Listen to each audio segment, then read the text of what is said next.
We all need food for our survival. The same happens with plants.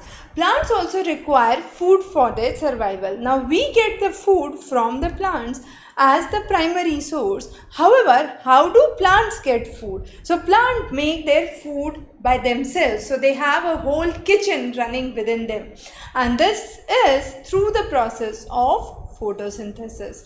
Not only this, in this process of making their food for themselves, they also release oxygen, which is utilized by living organisms like us, and that is for the purpose of being able to survive, that is to respire or to breathe. We require oxygen, and this oxygen is released from the plants when they are preparing their food. That means for this process, what they require as an essential thing is sunlight. That means we get oxygen from the plants only during daytime. Again, a very important thing.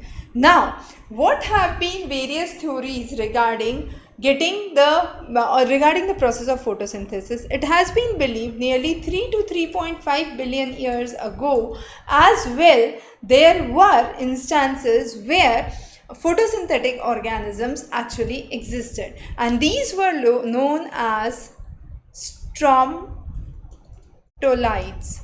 And these stromatolites were the organisms which used to prepare their own food, and they were called as photosynthetic organisms.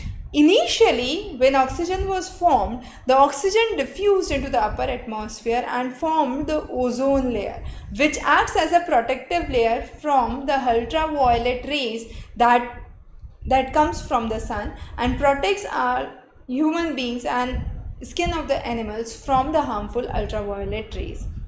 So that's again a very important